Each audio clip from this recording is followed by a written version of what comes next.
Boca Novo Podcast. Hoje temos o nosso convidado super especial, Domingos Casimiro, estudante de História do quarto ano da Faculdade de Ciências Sociais. Ele vem nos elucidar e vamos abordar sobre a obra O Legado Roubado de George James. Vamos abordar pontos principais como ciência, filosofia e religião. Adilson é o nome mais conhecido pelas redes sociais, um ateu com convicção e conhecido por muitos, e acredita que a sua crença no ateísmo deve ser razões muito mais profundas do que aquilo que nós imaginávamos. Então, Adilson, seja bem-vindo à nossa casa. Obrigado. Bem, só para fazer uma correção acerca de uma passagem que o igreja aí disse acerca da convicção no ateísmo. Não é bem uma convicção nesse ateu. É apenas uma opção e acarreta consigo um leque de informação a qual eu chego à conclusão que Deus não existe. Não é que eu acredito nisso, é que eu tenho conhecimento de algumas coisas na qual que as pessoas atribuem a autoria a Deus, e eu sei que o Deus não é autor daquela coisa. Muita coisa ao longo dos anos, como tem sido dito antes, o homem acreditava que os fenômenos naturais eram causados por deuses, e depois a ciência veio desvendar. Até a princípio foi a filosofia que começou a desvendar por meio do ceticismo, isso com Tales de Mileto, no ano 585, quando ele previu, começou a naturalizar o conhecimento filosófico, separando do mítico, conseguiu prever os métodos que ele utilizou para prever com precisão o eclipse lunar, o eclipse solar, não está bem divulgado, mas conseguiu dizer até o dia que ia acontecer o eclipse solar, tanto que até decorria naquele período, naquele momento, naquele dia, uma guerra. Foi aí onde começou a ganhar credibilidade e conhecimento filosófico.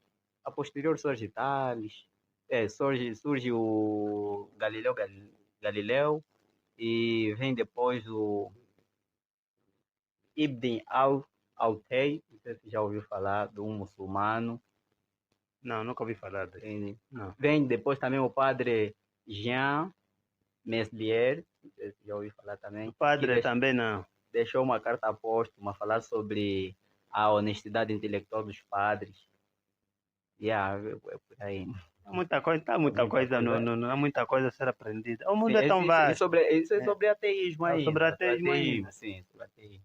Agora, sobre a obra do George James, né, a tese que estava para ser apresentada como tese de doutoramento, muito criticada, por sinal, face a alegações que estão presentes nessa obra. Mesmo o Cheikh Anta Diop também, a sua obra, a Unidade Cultural de África, também para publicar teve muita dificuldade.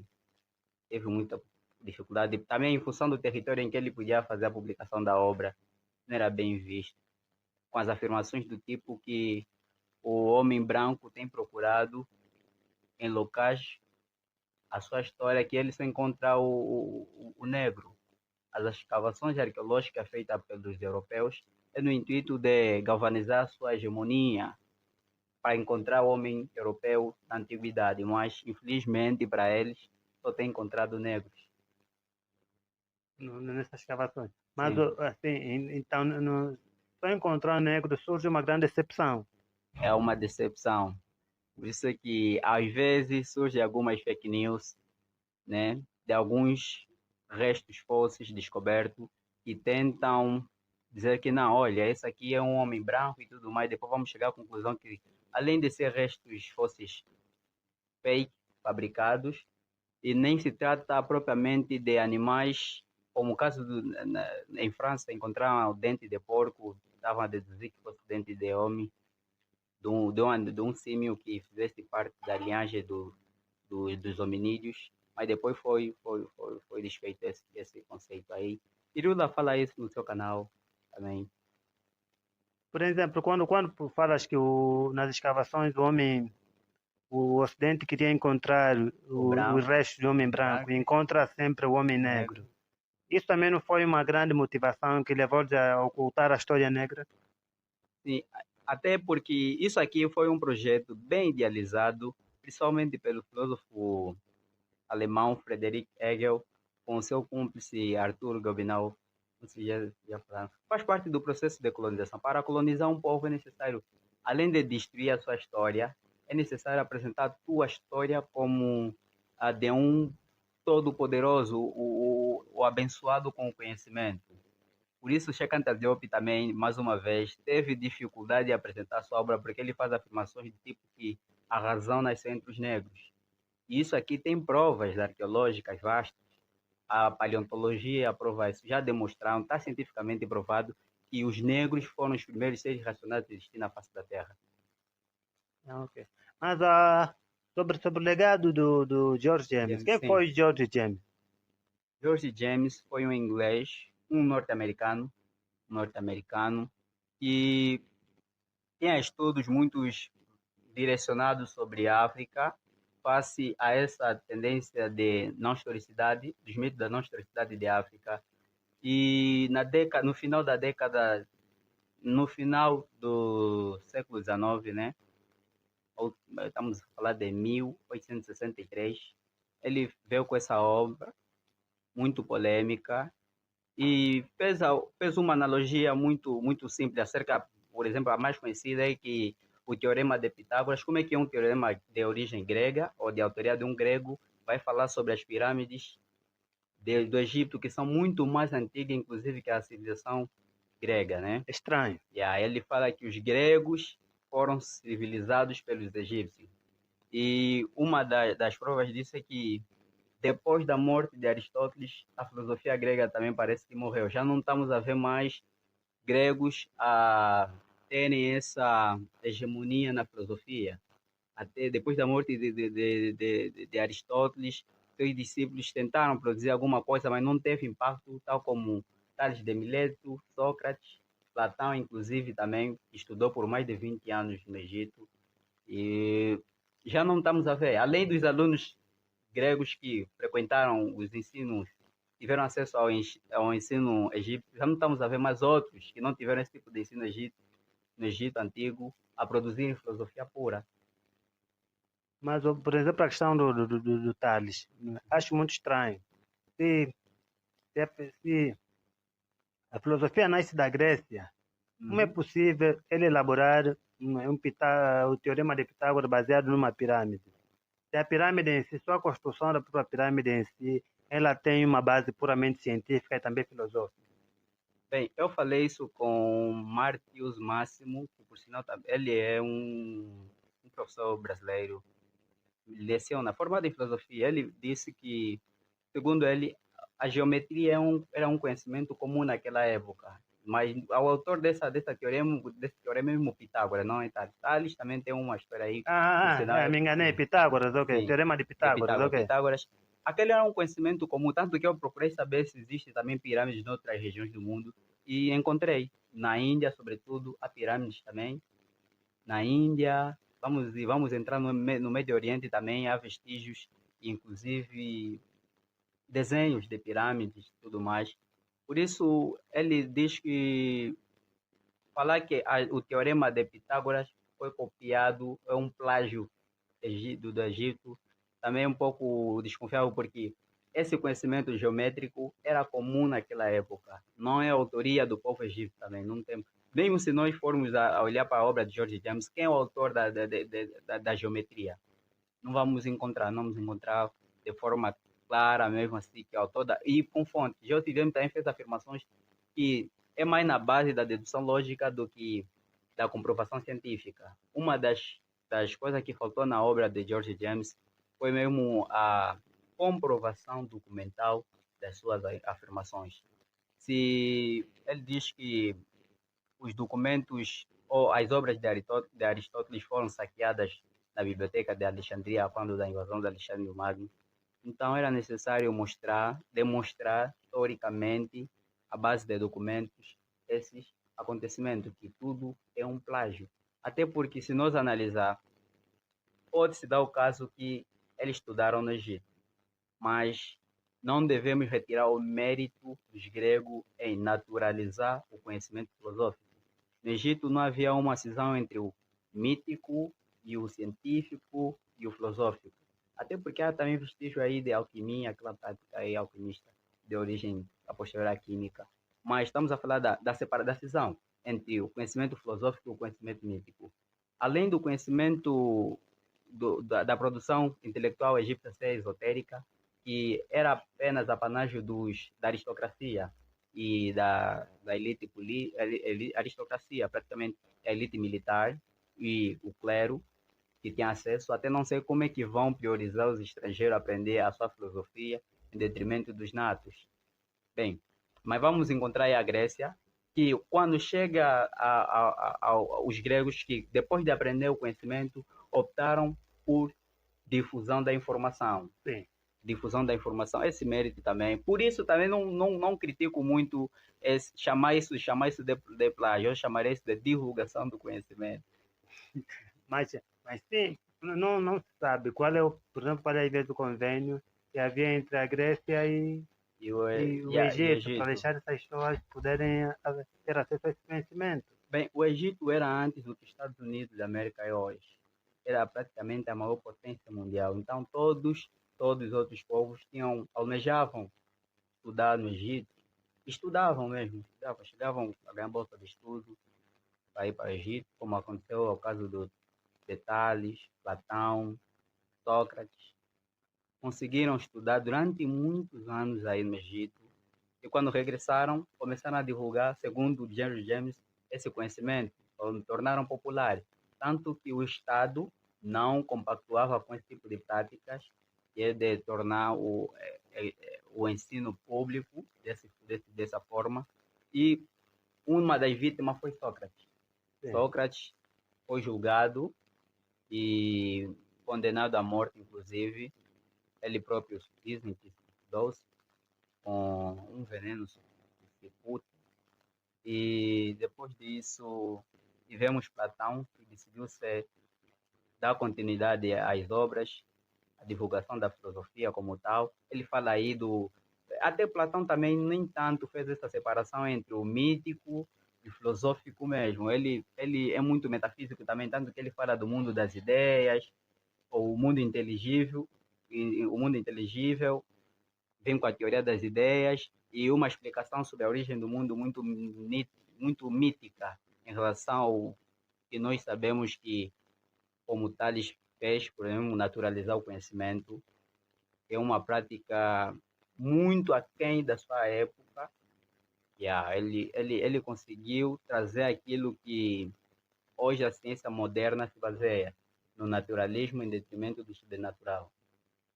Mas, por exemplo, quando na sua convicção, não é, refutas que os gregos portaram a filosofia egípcia. E a ciência não nasce o grande roubo. Não, a filosofia não nasce. Os gregos não são os autores da filosofia. Quem são os autores da filosofia? O homem, eu diria o homem. O homem é o autor da filosofia. O que a filosofia, a definição etimológica diz tudo, amor pela sabedoria. Os primeiros a amar a sabedoria não foram os gregos. Até se for para ser mais radical e atendendo à arqueologia, a filosofia africana. Se a razão nasceu em África, e há provas arqueológicas sobre isso, que se nós escavar há 10 mil, se nós recuar 10 milhões de anos, não existiam 10 mil anos, não existiam os brancos. Então, chegar à conclusão que há filósofos que dizem que todo ser humano é racional por natureza, o homem é um ser racional, é um filósofo por natureza. Então, os africanos foram os primeiros filósofos. Os africanos foram os primeiros filósofos. Os africanos foram os Então, os gregos furtaram o conhecimento filosófico, conhecimento científico e levaram para a Grécia e eles apresentaram como se fossem os gregos desenvolveram o conhecimento filosófico egípcio e divulgaram, coisa que o Egito não fazia. Tornava algo secreto, como se o conhecimento para eles era sagrado, por isso nem todo mundo tinha esse privilégio de ter. Os egípcios pensavam assim, e os gregos não. Tanto que, se nós vemos um dos métodos de Aristóteles, eles foram chamados de peripatético porque ele ensinava enquanto caminhava nos corredores do seu liceu. Bem, e as palestras as indagações que os pré-socráticos, ou os sofistas e os Sócrates tiveram na via pública, nas praças. Eles divulgavam conhecimento. Já, se nós ir para o Egito, não vamos encontrar os debates filosóficos. Não existe dos debates filosóficos em torno da civilização egípcia. Sim, talvez se não há registro de debate filosófico, deve-se talvez dessa preservação pelo conhecimento. A preservação Não queriam expor ao mundo e serem furtados as suas ideias, a sua própria ciência. essa a desvantagem ou a forma que esse assunto é mal abordado. Até porque dizer que os gregos roubaram é um mau princípio. É um mau princípio. Por quê? Porque não é um termo correto. Não se diz que roubaram a filosofia e tudo mais. Se você gera superpotência, tinha tudo de ter a autoria dos seus ensinamentos, a biblioteca de Alexandria. Por que não divulgaram para outros povos da África, por exemplo, a África subsaariana? Só o norte é que teve a prerrogativa de aprender esse tipo de filosofia. Eu sei que vão falar que não existe filosofia Ubuntu, essa aí, o Jama, uma coisa dessa e tudo mais. Mesmo se nós analisar, acabei de falar do Jama. O Jama é uma tendência da política moderna já africana, que foi exportada também da Europa.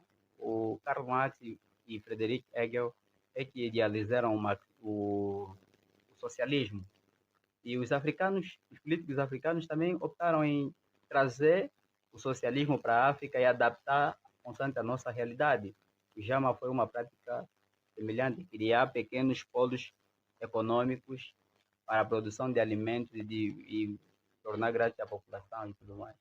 Sim, mas só que quando nos ensinam sobre o socialismo, o africano nunca intitulou-se que o socialismo é criação sua, dos seus pensadores. Já sobre quando falamos de legado roubado, o Ocidente nunca assumiu nada que ele furtou da própria África, tanto como obra ou pensamento, de forma oral, assumindo publicamente que nada foi assumido que é da África. Tudo é assumido do Ocidente. E o Egito, naquela altura, era a potência mundial, e se abria um pouquinho para certos estrangeiros poderem estudar os seus conhecimentos. E o conhecimento era preservado através de uma elite, porque eles lá filosofia chamavam misticismo, era um conhecimento místico.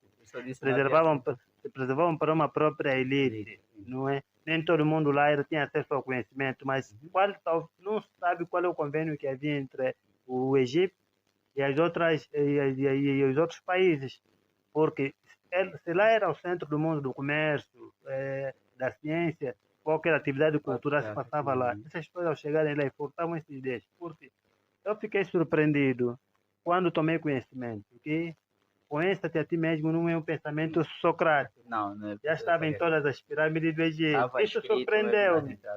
Isso me leva também a questionar só sei que nada sei. Será que é o mesmo pensamento filosófico? Não, também essa frase, principalmente as frases famosas da filosofia grega, já George James mostra que não são da autoria dos gregos. São as frases que podemos encontrar escritas nas pirâmides e nas entradas dos templos, tipo, conhecereis a verdade vos libertará. Também não é uma frase de Jesus Cristo. Essa frase está nos templos egípcios, nós podemos encontrar isso, está documentada. Conhecereis a verdade vos libertará, não é uma frase de Jesus Cristo. Não, Jesus Cristo não é o autor dessa frase. Tanto que é por isso, se nós olhar para a história de Moisés, nem que para dar credibilidade a essa história, Moisés estudou no Egito também. Moisés estudou no Egito, falava fluentemente o idioma, teve e fazia parte da elite. Teve acesso teve os melhores professores, foi tratado como príncipe. Por isso é que muita da tradição que nós encontramos aí, principalmente o patrimônio intelectual, nós encontramos aí da autoria da Bíblia Sagrada também foi copiado do Egito. Isso é surpreendente. Conheça a ti mesmo, conhecereis a verdade e a verdade vos libertará. Não é um pensamento de Jesus Cristo. Não é a frase de Jesus Cristo. Até porque a história de Jesus Cristo é a que mais se critica atualmente. Por isso é que deixa eu falar um pouco sobre a ciência, como funciona o conhecimento científico ou a investigação científica. A primeira fase é a problemática. Tipo, vamos falar da história de Jesus Cristo, ou do êxodo hebreu. O êxodo hebreu, principalmente o êxodo hebreu. Por isso é que a Bíblia não é um livro totalmente... Não podemos focar na Bíblia. Até não, isso nem seria motivo de grandes debates. É uma questão das pessoas procurarem se informar melhor. Só ainda vamos falar dos primeiros 5 livros, que é a Tanakh, o Antigo Testamento, conhecido popularmente como Antigo Testamento. Vamos encontrar o êxodo do povo de Israel. Esse povo, segundo a Bíblia Sagrada, chegou a ultrapassar o número dos egípcios aí naquela época. O número dos egípcios, quer dizer, havia mais hebreus do que os próprios egípcios que foram escravizados. Oh. E agora, se a Bíblia está a falar de 600 milhões de homens. Só homens, sem contar as crianças e as mulheres. Agora vamos fazer uma análise arqueológica. Só a arqueologia moderna é capaz de farejar vestígios dos hominídeos, dos primatas primitivos, estamos a falar dos símios, até da sua atividade de coletor de frutos. Nós sabemos o que eles comiam, tudo isso conseguimos através da arqueologia e com os métodos que foram sendo modernizados. Agora, a questão dos hebreus no Egito, não encontramos nenhum documento, nenhum vestígio material, nem sequer uma prova que os hebreus foram escravizados no Egito. Só a presença deles no Egito não está provada. Não tem nenhum documento.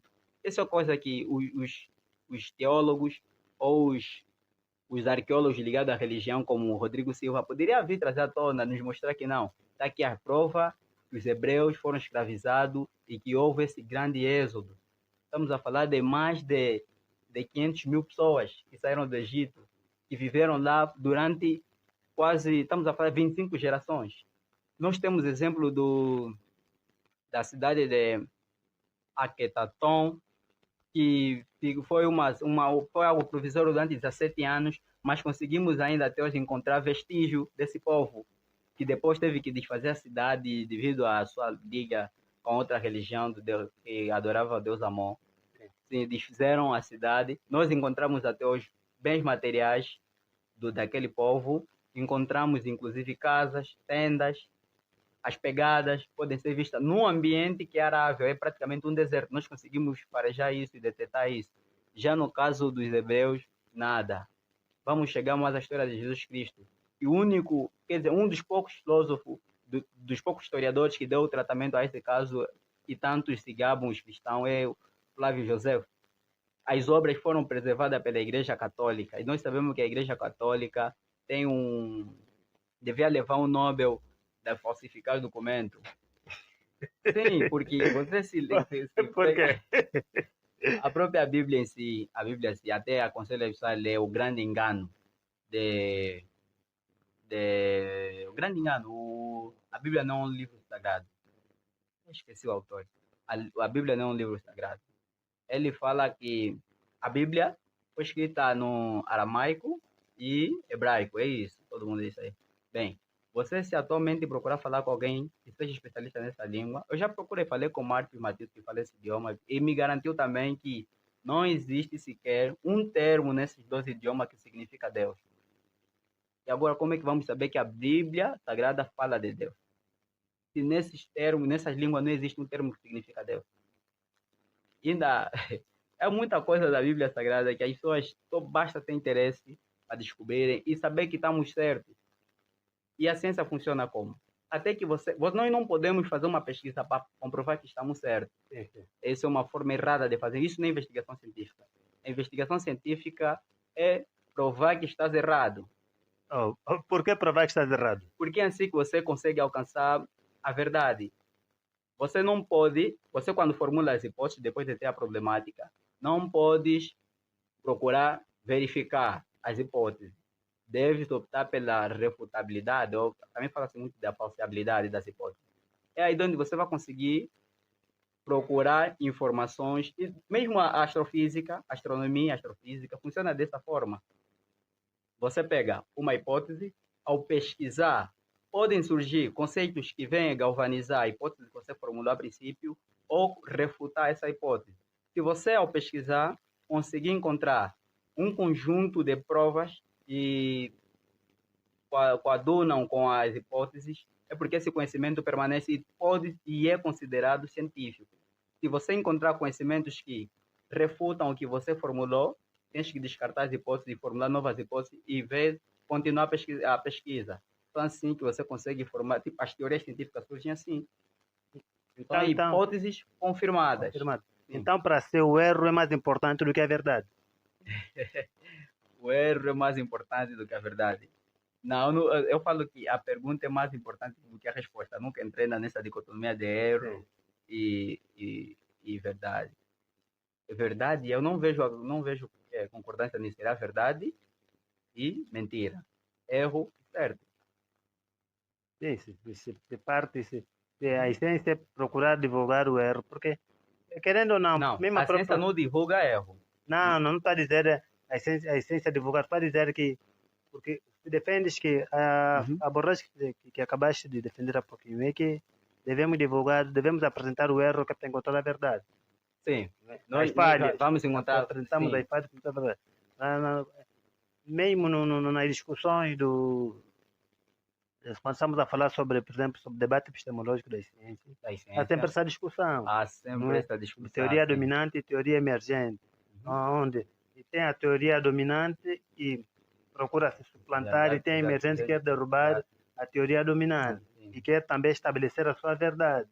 Mas há uma discussão também no bastidor, nessa própria teoria que está surgindo, onde começa a surgir a discordância. Um procurando encontrar o erro da teoria do outro. Depois vai procurar aprimorar. E nisso, qual é o nosso legado sobre a ciência enquanto africano? Que nós perdemos. Na visão, por exemplo, do George James. Na visão de George James. Bem, os africanos têm o mérito, sobretudo na medicina. A medicina é um feito africano. Foram os egípcios que começaram, os primeiros a conceber o sistema sanguíneo do homem. Os primeiros a estudar a circulação sanguínea do corpo humano foram os egípcios, tantos que desenvolveram a técnica de embalsamar o corpo, a mais bem sucedida do mundo até agora, naturalmente, sem utilizar muitos elementos químicos como fazem atualmente. Os egípcios têm esse mérito na medicina, na matemática também, e penso que na filosofia, por serem os primeiros a indagarem acerca da cosmogonia africana, do mundo, apresentarem uma visão muito antiga e o primeiro conceito de trindade. O primeiro conceito de trindade surge no Egito.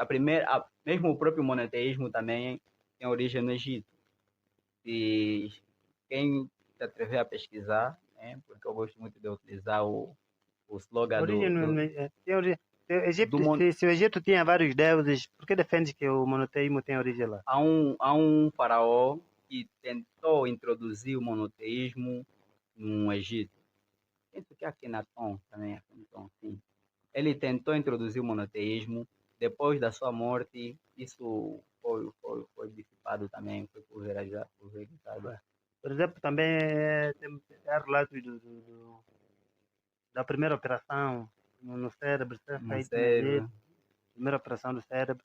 Também havia uma vasta diversidade de vários pratos ligados à culinária. A primeira anestesia também inventado lá. Até a primeira cirurgia da apêndice, a retirada da apêndice. Não sei se já ouviu falar da também lá. Sim, a primeira retirada da apêndice. E atualmente também os africanos têm a primeira cirurgia do coração de um recém-nascido. Foi um africano que realizou. Muitas coisas. Eu não vejo muito. Eu não procuro autoria negra nos feitos da ciência. Essa é uma desvantagem dos panafricanistas. Querer negrificar tudo quanto é conhecimento. Esquecem que existe o pioneiro e quem desenvolve também. Portanto que é difícil falar. Você encontra alguns a falar sobre o pai da ciência. Quem é o pai da ciência? Vais encontrar vários nomes, mas ninguém é o pai da ciência, mesmo o pai da filosofia que é o pai da filosofia. Se bem que a tradição filosófica grega atribui a Tales, até certo ponto posso vir a entender por que dizem isso, por Natimir, esse tipo de filosofia que está a procurar a causa última de todas as coisas, que consegue identificar fogo, água, essas coisas. Isso não é, a água não pode ser a causa última. Vamos perguntar qual é a causa última da água. O interesse era saber a causa última de todas as coisas. Eu penso que esse debate é um debate ensinado também. Ensinado. Foi Porque, ensinado, isso sim, aqui é uma ensinação. sim. Vê também que o próprio professor Aristóteles foi o mentor do Alexandre o Grande. Sim, foi o Se tínhamos preceptor. a biblioteca, tivemos a maior biblioteca universalis, que era sediada no Egito. Logo, o Alexandre Grande não deixa cair o Império Egito. Trouxe essa biblioteca para o seu Saquearam. para o seu mestre, Sim. que era o Aristóteles. Aristóteles. Então, quando essa biblioteca chega nas mãos do Aristóteles, é estranho ver o Aristóteles como um cérebro universal. Bem, Porque a biblioteca em si do Egito já fundamentava sobre vários campos do saber, sim. onde já previam até o eclipse, já previam, já tinham conhecimento das estações do ano, Sim. já tinham conhecimento sobre a agricultura, tinham conhecimentos tão profundos. E depois essa biblioteca chega nas mãos do Egito, e o Aristóteles está em um conhecimento tão profundo assim. É muito estranho esse pensamento vir da própria Aristóteles. Há também um furto ali sobre a herança filosófica da África. Eu questionei alguém sobre isso, por ser formado em filosofia. Eu questionei acerca da questão de Aristóteles naquela época. Uma pessoa ser autor de mais de 30 livros, livros diversificados e com temas totalmente diferentes sobre os assuntos que... Vamos continuar, não tem problema. Não pode começar. Apresenta um leque de obras sobre astronomia, filosofia, ciência, sim, matemática. Uma só pessoa, sim, naquela época e na Grécia Antiga, ser autor de todos esses livros, e livros bem elaborados, bem escritos. Isso é que dá mesmo aquela impressão que foi um copy-paste isso aqui. Porque Aristóteles falava a língua egípcia antigamente. O Aristóteles já dominava a língua. Tem os fundamentos da filosofia egípcia, tem acesso aos livros, tanto que era comum, naquela época, depois de perder a guerra, trazer os espólios da guerra para o seu território. Sim, uma desses grandes benefícios que transportavam, que Alexandre transportava da guerra, são as obras. Sim, as obras. A Alexandria, e olha aqui, depois foi incendiada essa biblioteca.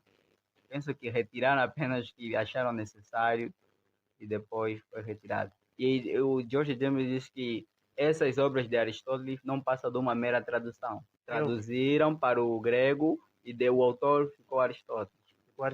Sim. E questiona-se, né? Por que até hoje não estamos a ver mais essa hegemonia grega na filosofia? Sim, porque há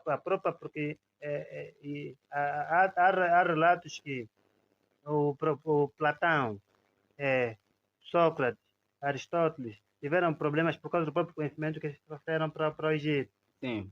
Trouxeram um conhecimento que não era do próprio Egito. Porque aí os deuses que Aristóteles, que o Sócrates acreditava, eram diferentes dos deuses que acreditavam que os gregos acreditavam. Ele trouxe um conhecimento. Por que o Sócrates foi morto? Por deturpar a ordem. Estava a corromper a ordem. Essa ordem que ele começou a corromper é fruto do pensamento egípcio que ele trouxe para os gregos. Sim, até o Sócrates, qual foi o pecado de Sócrates? Sócrates é os seus métodos. Ele desenvolveu 2 métodos que não foi bem recebido, que é a maêutica e a ironia. Ironia é que deixou mesmo frustrado a elite grega, porque para Sócrates, o Sócrates foi acusado de ensinar, de fornecer ensinamento aos jovens, e os jovens depois tratavam mal os seus pais e tudo mais. Isso aqui deixou o governo grego extremamente furioso com os métodos socráticos. A maêutica que foi desenvolvida através da atividade profissional ou do ofício da sua mãe, que foi parteira, Sim. consiste em dar luz ao conhecimento, em vez de dar resposta. Seria assim também, atualmente. Em vez de procurar respostas ou ensinar respostas aos estudantes, nós temos que cultivar a cultura de questionar e de procurar resposta por si mesmo, por nossos estudantes. O que o George James defende, por exemplo, na sua obra Questão sobre a Religião? A religião. Bem, vou começar a falar sobre o significado do próprio termo religião, que por sinal também nos mete no Egito. Curioso. O termo religião, como é que surge? Vamos ainda também pegar algumas passagens, alguns episódios que está descrito na Bíblia. Algumas fontes dizem que a religião é um termo que surge a quando das pragas no Egito.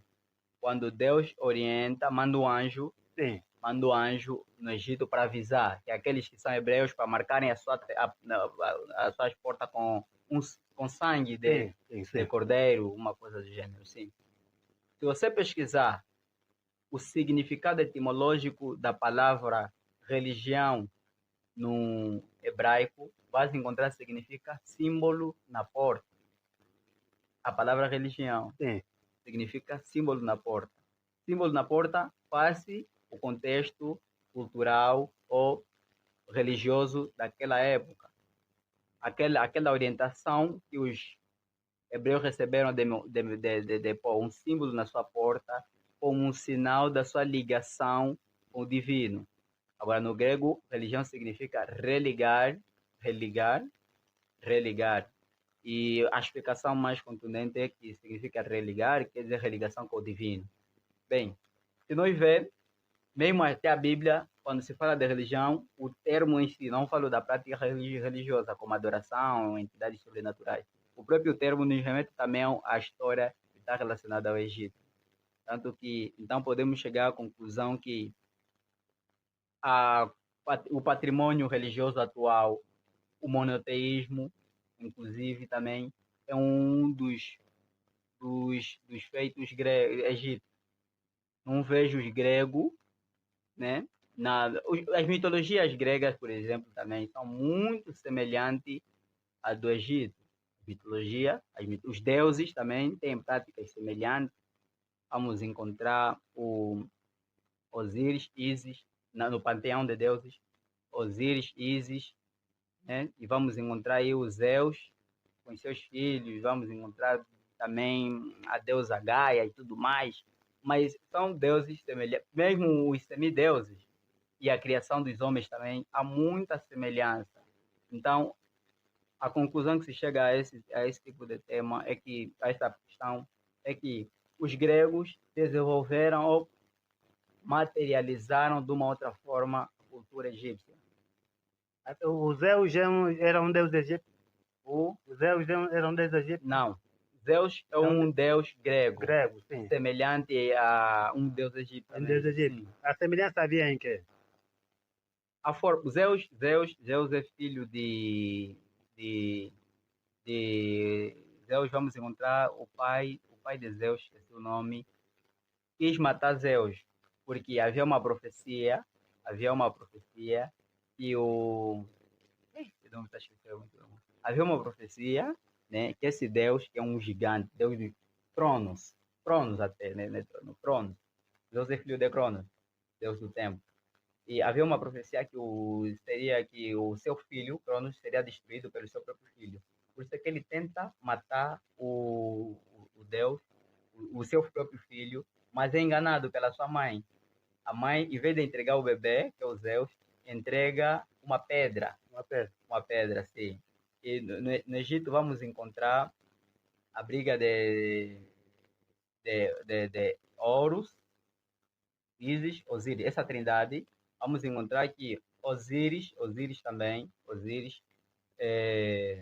teve uma desavença com seu pai, inclusive ele perde o olho. Perde o olho e tudo mais. Vamos encontrar também o Sol, o Deus do Sol, esse Sol que é também transcrito ou levado para a cultura romana, que aparece atrás de Jesus Cristo, a figura de Jesus com o Sol nas costas e tudo mais.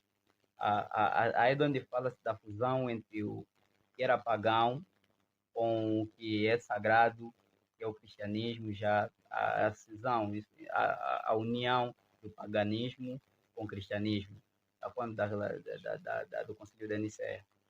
Mas, por exemplo, na tua visão, qual é a importância da religião, da religião, não é? Da religião egípcia para nós africanos? Bem, a religião egípcia, atualmente não vejo mais importância nisso Sim, aqui. sim. Não vamos aqui começar a adorar mais os deuses. Não faz sentido. E também não há necessidade de pretificar o Deus, o Jeová, o Deus bíblico, o judaico-cristão. Não há necessidade de nós tornar esse Deus negro. Nós não precisamos adorar um Deus. Até porque só até eu desconfio, eu estou muito desconfiado em falar disso. Nós não precisamos adorar um Deus quando nós sabemos que tudo acontece de forma natural. Não há uma intervenção sobrenatural nas ações humanas ou nos fenômenos naturais. Até porque o nome já diz fenômenos naturais. Nós não podemos acreditar que há um remoinho que destrói uma cidade completa, é fúria de um Deus, devemos fazer orações, ou um vulcão foi ativo, temos que fazer oração porque é ira de um Deus. Não faz sentido nós fazer oração, porque a ciência matou Deus faz tempo. Não há necessidade de nós começar a correr atrás de mitos. Nós já sabemos que a oração não funciona. É um monólogo tão desnecessário que, enfim, não sei até qual tipo de psicólogo aconselha as pessoas a monologar enquanto estiver aflito. Nós devemos optar pela ação em vez de oração. Antes de ser ateu, foste um crente? Sim, fui adventista do sétimo dia. E tive que... E isso foi bom, foi muito bom para mim passar pela igreja adventista. E felizmente havia uma mentira que estava a ser divulgada naquela época, inclusive dentro da igreja também, acerca dos que eles chamam Illuminatis. Mas olha, sim, eu ouvi aquilo, estava com medo, Illuminantes. E na altura penso que fazia a oitava ou sétima classe. E falamos do iluminismo na escola. Eu vi que iluminismo, procurei saber, iluminismo, vi que é um movimento filosófico e tudo mais, ligado à secularização do conhecimento. Comecei a conhecer René Descartes, Denis Diderot, vi os feitos dos iluministas, o slogan Atreva-te a conhecer. Notei que há uma tendência da religião em diabolizar o conhecimento. Tudo aquilo que não compactua com os dizeres da religião, que não é benéfico pela fé, eles querem diabolizar. E a religião não é bom samaritano, como dizer. Não podemos ver a religião como algo bom. Essa pele de cordeiro que a religião está a cobrir-se atualmente. Onde devemos até desmascarar isso com argumentos e textos, documentos como a carta de Leopoldo II, não sei se já leste, da Bélgica, dirigido aos missionários. É uma carta que devia passar até a ser lido nas rádios, em vez de começar a passar algumas poesias aí. Durante um ano inteiro, lê a carta de Leopoldo II. É uma carta que o rei foi sincero e honesto ao dizer aos missionários cristãos que nós não estamos aqui em África, em particular no Congo, para ensinar aos africanos o que é Deus. E ficar com a mulher do outro é errado, e matar é errado. Nós não estamos aqui para isso, porque eles já sabem. Tem os seus deuses Zambi, o guru ou uma coisa dessa. Então, nós estamos aqui com a igreja, e lá vem o papel da igreja como um braço de dominação colonial. Nós estamos aqui, essas são palavras de um rei dirigido aos missionários, são seus compatriotas. Ele diz, nós estamos aqui para que a igreja esteja a missão da metrópole, sirva aos interesses da metrópole. Usem todos os textos bíblicos que tiverem disponíveis para convencer os africanos que a religião que a pobreza é mais importante que a riqueza, e só os ricos, só os pobres herdarão o reino dos céus. Se tem versículos como é mais difícil um rico entrar para o reino dos céus do que um elefante passar por uma agulha. Esses ensinamentos. Sim, isso aqui faz parte da história e todo mundo, quem quiser, só pesquisar a carta de Leopoldo II, terá acesso. Ele foi categórico ao dizer que o vosso ensino deve ser direcionado às crianças. Sim, sim. para que não se rebelem contra nós e usem. Na Igreja Católica tem algo muito estranho, que é a confissão. E a pessoa está aflita, está passando por uma situação, mesmo se pretende fazer alguma coisa ou cometer um erro, vai e fala com o padre naquela confissão. E o rei Leopoldo II diz que usem esse benefício que temos, essa prerrogativa, para saber qual deles está a planificar uma rebelião. Quer dizer, enquanto o africano vai expor as suas pretensões de se livrar da escravatura ao padre, explica ao padre, o padre explica às autoridades, à polícia colonial. Sim. Muita gente morreu assim. Muito. Isso também era uma arma que o próprio colono usava, que é para poder obter a informação, que é através da religião. Da religião. De levar a crer que falar a verdade liberta. Sim. E essa própria verdade é usada contra si. Através da confissão. O próprio padre já tinha um contato direto com a própria polícia. Já tinha com a administração colonial. Isso fala assim em doutrinas coloniais. Doutrinas coloniais é um sistema idealista, bem idealizado já, tanto a prática, como a exploração, como cobrança de impostos e tudo mais, o ensino. Os missionários católicos não estavam em África a ensinar porque querem. É porque sabiam os benefícios disso, a importância de doutrinar os africanos. E esse mérito que foi graças à religião cristã que nós conseguimos ter pensadores como Agostinho Neto e tudo mais, que foram educados num liceu católico e depois, a posterior, viram é que existia um monopólio. Só os missionários é que ensinavam os africanos a ler. E isso também era uma forma de quê? Pensar que não, nós somos teus amigos, o teu inimigo é a administração, é o governo. Mas não, existia uma conivência que está bem documentada, nós podemos chegar a essa conclusão a partir de fontes históricas, que o ensino, a colonização, o mérito dá-se mesmo à religião. Dessa religião. Dessa religião. Por exemplo, qual é a maior experiência negativa que você tem com a religião? A maior experiência negativa que eu tenho? Eu não diria que é para mim, para o nosso continente. A África, o dinheiro é drenado de África. Vamos só falar o caso de Angola. Vou falar das igrejas. A Igreja Adventista e a Igreja Universal. A Igreja Universal e a Adventista, a sua sede está fora de Angola. Eles têm os seus núcleos aqui em Angola, realizam suas missas, seus cultos. O dinheiro que é arrecadado sai de Angola em forma de divisa. Nós temos sérias dificuldades em ter divisa no nosso país e saem por meio da religião, por meio da igreja. Isso aqui, além de ser extremamente nocivo à economia, atrasa também o desenvolvimento socioeconômico de Angola. Nós, se calcular quantos bilhões de dólares já saíram em nome da Igreja Universal e Igreja Adventista, penso que passa 5 bilhões só uma igreja. E Ginga Kandimba fez um vídeo recentemente a falar de como é que o dinheiro é extraído do bolso dos crentes, levado para a América para a construção de universidades, escolas, igrejas em bom estado. Você se andar por Angola, Luanda, é difícil você encontrar uma igreja adventista que já não está em obra. Todas as igrejas durante não sei quantos anos estão sempre em obra. Mas a igreja nos Estados Unidos que está em obra é difícil. Está a construir igreja com nosso dinheiro. A igreja Universal teve que ser fechada e muito bem, foi muito bem fechada. Eu não sou contra as igrejas. A igreja pode existir tivemos o caso do altamente perigoso, aquele pastor e também outro tem o altamente perigoso. Tem o AP. Ele explora, investe aqui, gasta o dinheiro dele aqui. Ele não exporta, não está fazendo exportação de divisas, do jeito que a igreja faz. E a igreja nem paga imposto. Você não é contra as igrejas, contra o quê? Eu sou contra as doutrinas religiosas. Doutrinas religiosas, tipo o quê? Vamos encontrar a igreja... os testemunhos de Jeová.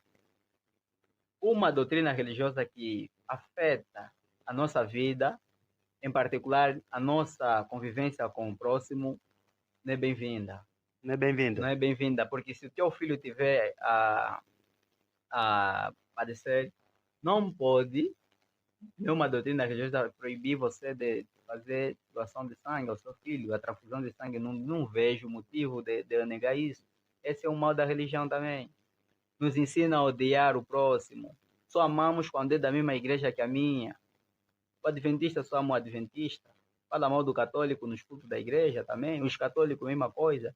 Os testemunhas de Jeová não aceitam conviver com ateus, com pessoas de outra igreja. Se você não aceita os seus ensinamentos, é inimigo. É visto assim. Esse é o erro da religião. Mas o conhecimento teológico não pode ser discutido.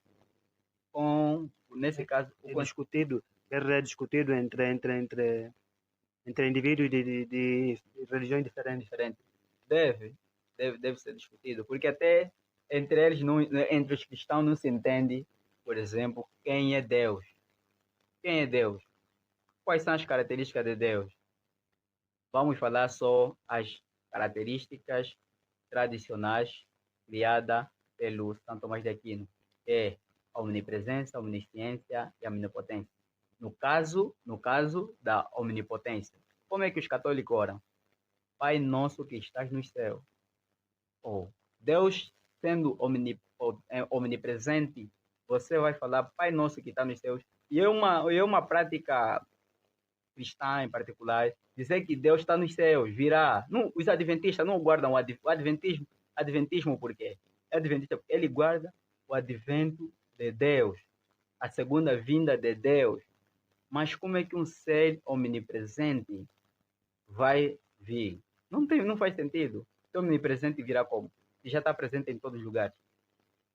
Essas questões. E quando são perguntar por que você... Essas questões, cada religião vai responder da forma dele. Não, Deus não sei o que, não está no céu. E aí os adventistas falam de 3 céus. A imaginação religiosa não tem limite. Quando se trata de tentar defender a crença, é criado um conjunto de artimanhas de todo tipo só para defender o absurdo. Por exemplo, como ateu, nunca tiveste uma experiência com o divino? Nunca. E se eu tivesse, podia consultar rápido o psicólogo. É claro que estou doente. Tem que consultar o psicólogo por quê? Como é que eu vou ter uma experiência com algo que não existe? Você se procurar a definição, tipo, milagre. Eles falam de milagre, ou algum milagre. Milagre, a definição filosófica para isso seria inversão das leis físicas. Tipo, nesse momento, você levitar aqui. Nós sabemos que tem a lei da gravidade e você conseguir levitar, isso é milagre. Nós amputar um braço e em seguida curar, por se ver outro braço, eu mesmo estando com o braço aqui na mão, curou, ver outro braço. Isso é milagre, é inversão das leis físicas. Milagre nem um padre subir, ou um pastor subir com um crente, simular. Se você reparava, pode ver a internet, os pastores na igreja só curam doenças que podem ser fingidas. Ele vai fingir que esse braço nunca mais esticou, pastor. O pastor toca, ele vai esticar, todo o povo aplaudir.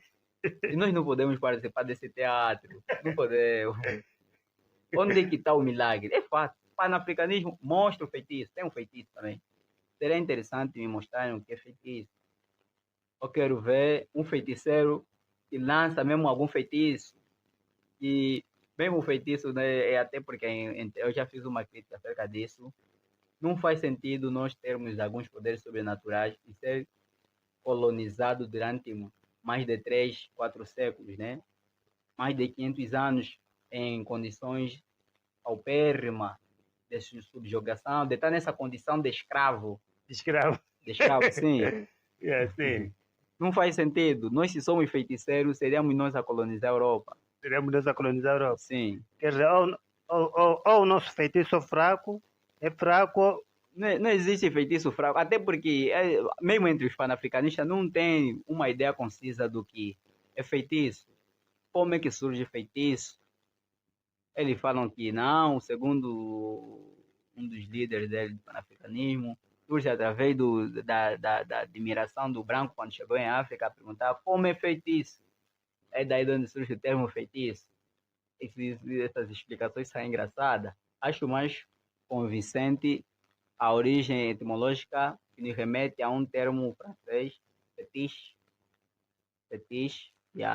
que pode vir dar origem ao termo feitiço, mas não é uma prática. O que chamam de feitiço, na verdade, é que é uma manifestação cultural ligada a práticas, a prática muito desconhecida, tipo a tala. A tala não há nada de feitiçaria na tala. A tala eles usam, nunca vi, por exemplo, nunca vi alguém que está aqui em África mandar tala em alguém que está na Europa. No mínimo, vai usar um conivente e vai vir ou meter, te envenenar. Eu vejo a tala como veneno, porque são produtos químicos. Se nós analisarmos laboratorialmente, vamos encontrar o que causa a inflamação da perna. Até porque na medicina chamam de elefantíase, né? É só uma questão de estudo. Por que utilizam coisas naturais? Para dar credibilidade no natural. Por que não pega mesmo um exemplo assim nesse momento, alguém que não teve contato comigo, que está em Cabinda, já Cabinda Wish, dança feitiço é alguém que está aqui em Luanda, sem a necessidade de vir chegar até a minha porta, meter qualquer coisa, ou utilizar um cúmplice aqui para me fazer mal. Não acredita no poder sobrenatural? Não, não tem como, sem chance. Onde é que está o sobrenatural? Esse nome sobrenatural é uma tendência da ignorância humana.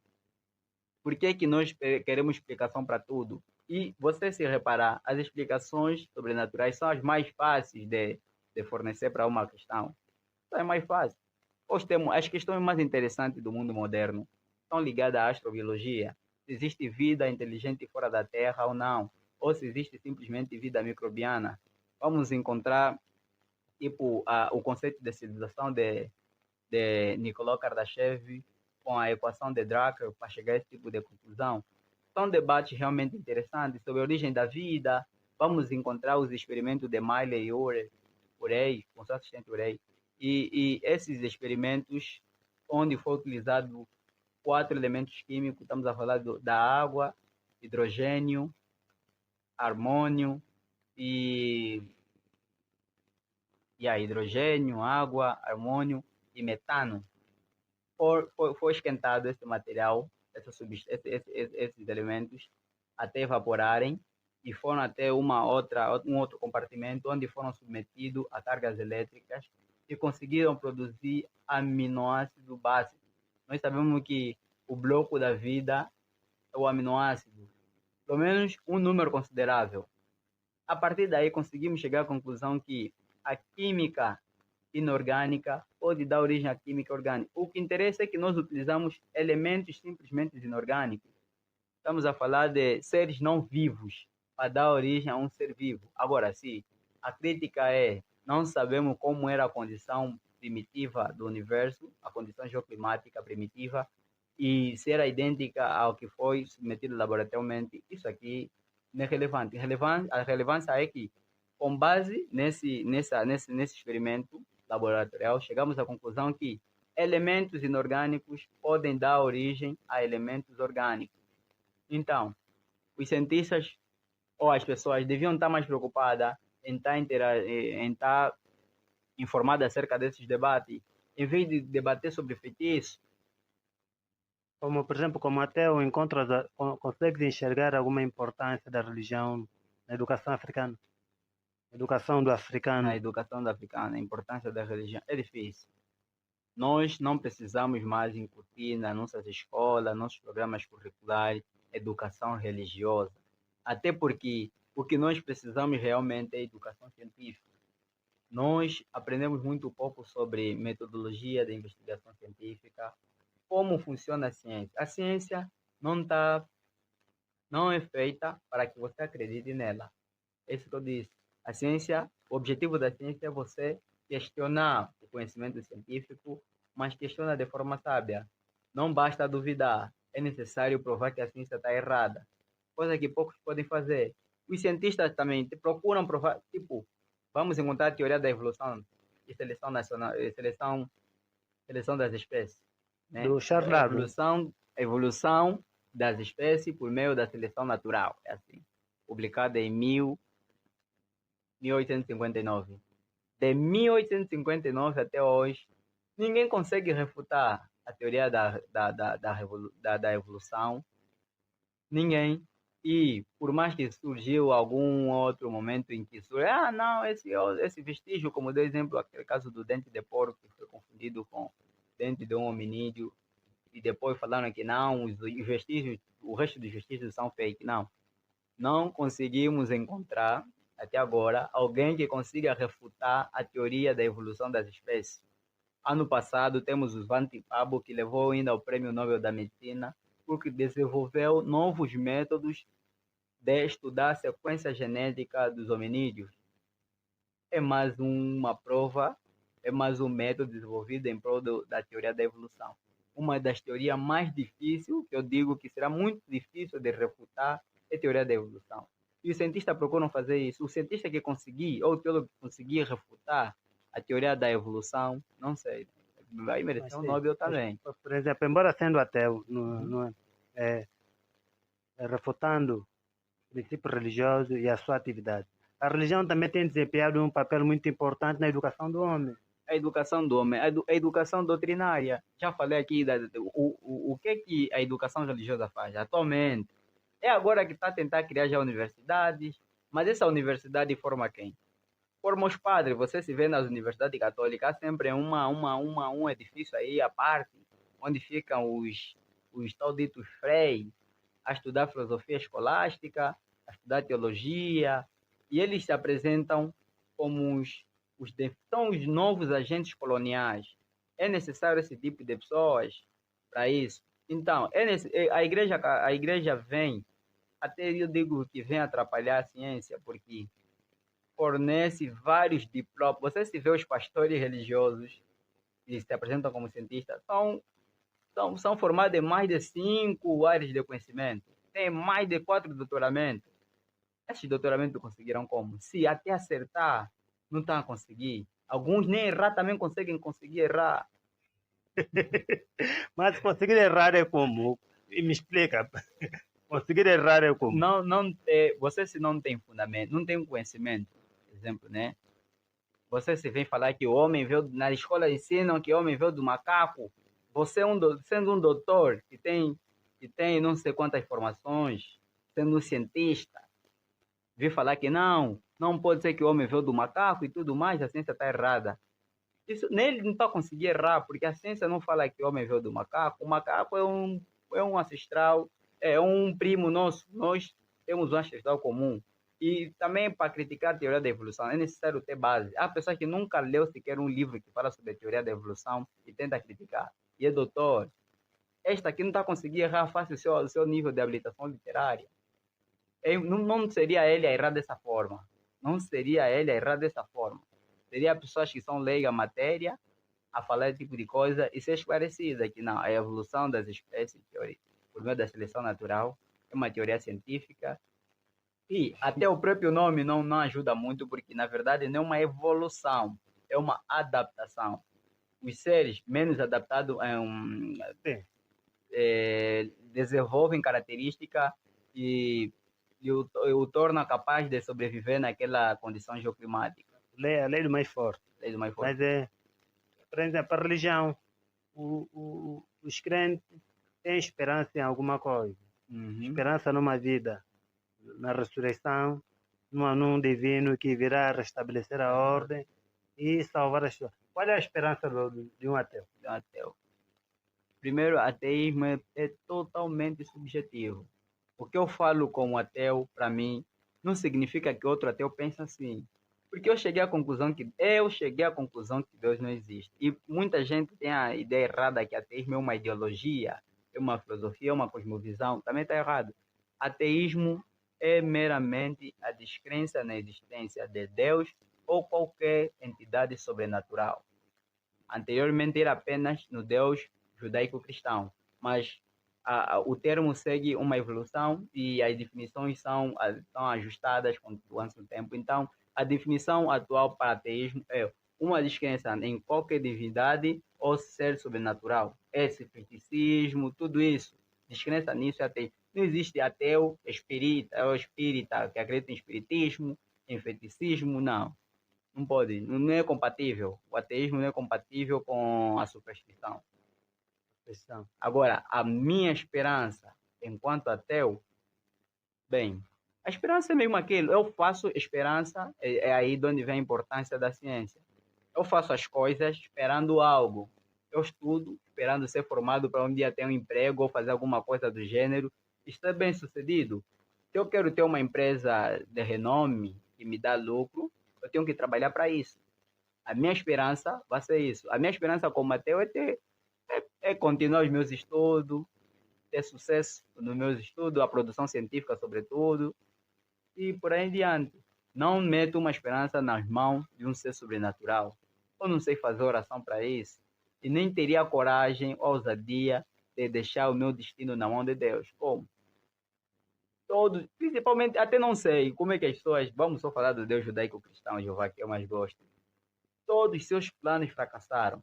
Todos os seus planos fracassaram. Não existe um plano de Deus que deu certo. Mesmo com dilúvio, para ver se tem um mundo assim, ameno, sem pecador, como ele quer, nem conseguiu ter. Atualmente o mundo está cheio de pecados segundo os cristãos. Tanto que agora prometeu com fogo um Deus que se arrepende. E eu vou entregar meu futuro nas mãos dele. Não tô só... Mesmo se eu se for condenado como pecador, né? Caso ele exista isso aqui, eu fiz apenas o uso da razão. Não tem como. O- os seus planos fracassaram ou é por ele ser tolerante que deixou certas coisas avançar? Tolerante tá vendo onde vem a mentira religiosa. É mesmo aí. Satanás, quando pecou, ele foi tolerante. A nós, ele quer vir com fogo, já veio com água, matou quase toda a população mundial, né? Se bem que a pior mentira, e há provas paleontológicas que nunca houve uma inundação à escala planetária. Nunca houve isso. Nunca houve. Seria necessário 8 quilômetros de altura d'água, assim, de profundidade, só para cobrir o Monte Everest. Mas se todos os seus planos fracassaram conforme defendeste, como é que a Bíblia é o livro mais vendido atualmente? Como é que a sua mensagem se propagou dessa forma? Assim. Não é? Como é que 12 discípulos que ele deixou, mesmo todos eles perseguidos, não é? Alguns foram mortos barbaramente, mas a mensagem perpassou e continua até hoje se expandir, continua a se expandir. Há uma verdade também aqui que esse plano não fracassou, continua avançando. Não fracassou. Não. Que é o plano da mensagem, O da plano expansão da mensagem, não. particularmente. Isso que eu falava. Sabes, sim. Qual é a igreja que mais cresce atualmente? A religião que mais cresce? Já não é o cristianismo. Já não é a religião cristã. Estamos a falar do islamismo. A previsão até de 2050, a maior parte da população mundial é islâmica. O mais grave é conforme tem se expandido na Europa. Sim, agora vamos ver. Onde é que vai o mérito de Jeová? Essa expansão da mensagem cristã dá-se muito mérito à expansão europeia. A expansão europeia, e não foi porque a mensagem é agradável, é porque foi imposta por meio da colonização, da escravatura, a força. Temos o caso da Quimpa Vita, que foi queimada. Temos muitos casos, vamos encontrar até na própria Europa. A princípio, a mensagem mais divulgada em Roma era das igrejas pagãs. Quando o cristianismo começou a aparecer com os discípulos, foram perseguidos. Mesmo Jesus Cristo, qual foi o crime dele? Jesus Cristo não foi inocente. Não foi inocente? Não foi inocente. Qual foi o crime dele? Por quê? O nome do crime, ele tem crime, crime tem nome. O nome do crime é sedição. Atualmente muita gente ainda é condenada.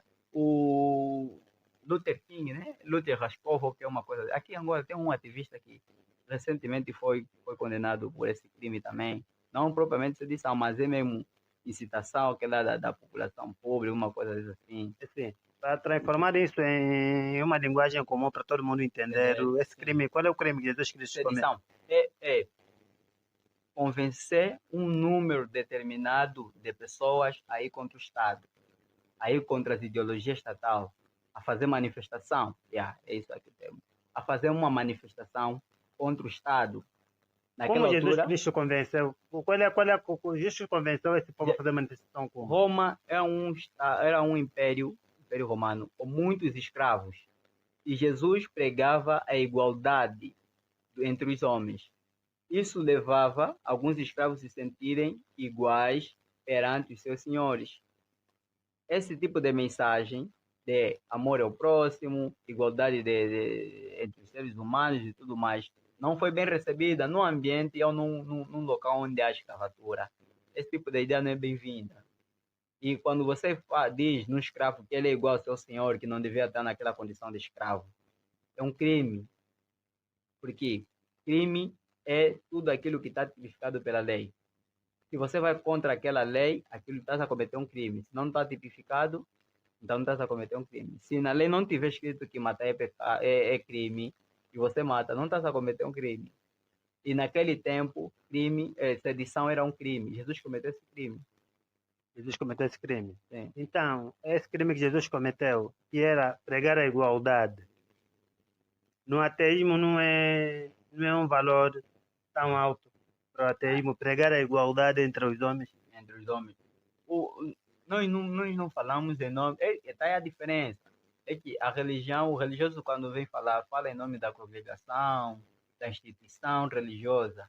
Nós ateus somos individualistas. Nossos argumentos é na base dos nossos interesses pessoal, nunca em nome do ateísmo. Então, para mim é fundamental a igualdade entre as pessoas, igualdade de gênero, porque é um ganho da democracia, é um ganho da evolução do homem.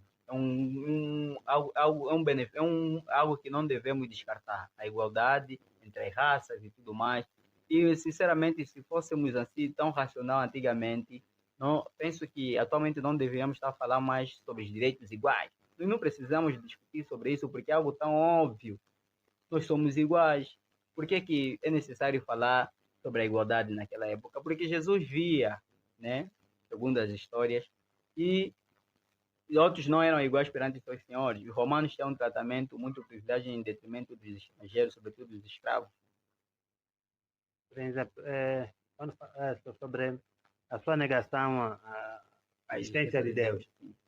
Nascer, desenvolver, envelhecer, morrer. O próprio nascimento. A ordem do universo, nós temos ali outono, verão, inverno, etc. Manhã, tarde, noite. Semeaste, vai germinar, vem à tona a superfície e dá frutos. Essa toda a ordem das coisas não é fruto de uma inteligência sobrenatural por detrás disso. Essa toda a organização da coisa, essa toda a inteligência, será que é algo que vem do nada? É mesmo só, é uma evolução só do próprio mundo? Não há ninguém tão inteligente, um gênio por detrás dessa própria ordem, maquinando isso. Porque conforme eu te apresentei uma inteligência que é fruto de uma ordem. Você vê que o frio começa sempre numa certa data. A chuva começa sempre num período. Essa toda a ordem não é fruto de alguém que estabeleceu e maquinou isso. Bem, e há alguns ser divino por detrás disso. Sim, até porque alguns falam que chegam até a afirmar que a assinatura de Deus está no nosso DNA. Bem, esse argumento que tu utilizaste é um argumento já conhecido e classificado como falácia do apelo à ignorância. Por quê? Porque vamos começar pela a ordem dos fenômenos naturais, né? Frio,